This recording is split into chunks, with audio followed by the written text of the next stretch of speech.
alim, nabi, rasul, kenapa mereka minta hidayah? Kalau yang jahil sudah, yang baru separuh ilmu sudah, yang sudah berilmu tidak beramal sudah, yang meyakini yang batil sudah. Sekarang kita tanya, kenapa Nabi tetap minta hidayah? Kalau 4 tadi menceritakan tentang diri kita, tapi kalau kemudian yang kelima, kenapa Nabi dan orang-orang soleh yang mengikuti jalan para Nabi, yaitu para sahabat, para tabi'in, dan kita yang berusaha untuk mengikuti mereka, ridwanullah alaihim, kenapa kita masih tetap minta hidayah? Karena belum tentu apa yang antum dapatkan kalau sudah benar itu menjamin antum itu meninggal dalam keadaan itu. Kita apa pernah menjamin bahwasanya kita akan mati husnul khatimah dalam keadaan iman? Siapa yang menggaransi iman kita? Tidak ada. Minta hidayah supaya Allah itu memberikan istiqomah setelah kita dapat ilmu yang benar. Bukankah Allah menunjukkan lembaran-lembaran kehidupan sejarah, banyak orang yang mereka itu bertabur iman di awal kehidupan, tetapi mereka matinya murtad. Bal'am bin Ba'urah, apa kurangnya Bal'am bin Ba'urah? Hidup pada zaman Nabi Musa, di mana doanya dikabulkan oleh Allah setiap waktu-waktu yang sempit dan terdesak. Sampai Malik bin Dinar berkata, "Kana mujabud da'wah fi syada'id." Kalau sudah bicara tentang Bal'am bin Ba'urah, Masya Allah, doanya selalu dikabulkan oleh Allah dalam keadaan genting. Kata Malik bin Dinar rahimahullahu ta'ala ketika menafsirkan surat Al-A'raf 175. Tapi matinya murtad. Rajal Unfuah, sahabat Nabi, dipuji oleh Abu Bakar, dipilih oleh Abu Bakar untuk menjadi delegasi sunnah, mendakwahkan kepada Musailamah al-Kadzdzab. Matinya beriman, murtad.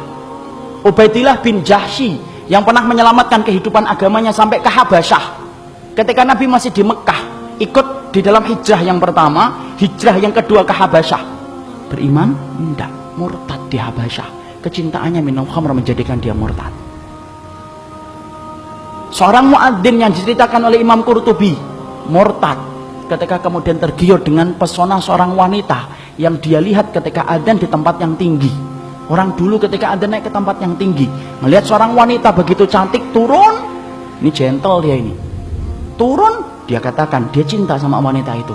Wanita itu berkata, "Tidak bisa kamu ini, nerima kamu, karena kami Nasrani dan kamu Muslim." Loh, dengan apa saya bisa diterima? Berpindah kepada Nasara. Pindah, ikhwan. Murtad, meninggalnya di hari dia meninggal dunia. Akan mencampuri istrinya, naik ke atap, kemudian jatuh. Belum sempat mencampuri wanita yang menjadikan dia murtad. Siapa yang menjamin? Ini yang kemudian kita khawatirkan. Minta terus hidayah. Kenapa kita minta hidayah walaupun kita itu sudah memelihara jenggot, sudah kemudian ngaji, istri kita sudah kemudian berhijab yang syar'i, kegiatan kita sering datang ke kajian ilmu, bertemunya kita dengan orang yang salih, terus kita menjaga hangatnya iman. Tapi kenapa kita tetap minta hidayah walaupun ikhtiar sudah kita lakukan? Karena tidak ada yang menjamin antum akan masuk surga kecuali Allah.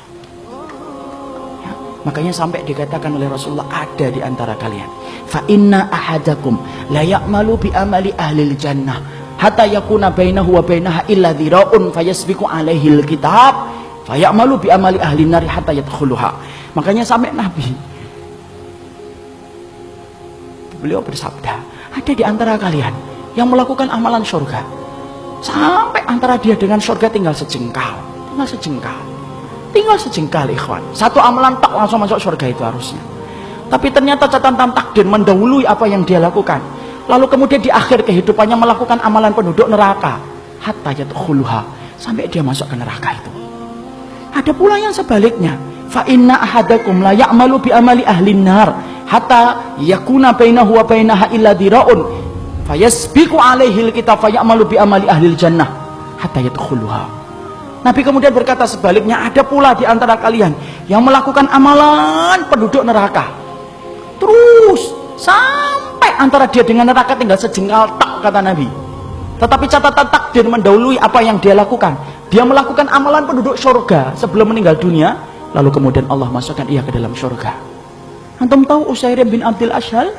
Usairim bin Abdul Ashhal, seseorang sahabat yang dikatakan oleh Nabi sebagai penduduk surga, tapi keningnya tidak pernah dipakai untuk bersujud kepada Rabbnya. Karena apa? Masuk Islamnya belum ada 24 jam. Ketika dia masuk Islam mengucapkan syahadat, dia bertanya, sholat? Belum waktunya sholat. Apa yang saya lakukan? Ayo berjuang bersama Rasulullah. Berjuang bersama Rasulullah SAW dan para sahabat. Ketika kemudian dalam peperangan tersebut Allah takdirkan dia meninggal dunia.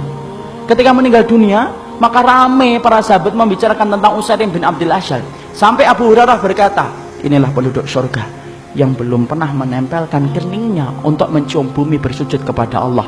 Itulah Usairim bin Abdul Asyhal. Siapa yang jamin, ikhwan? Jangan sombong kalau kita hari ini sudah ngikut Pak. Jangan sombong ketika kita hari ini sudah ngaji.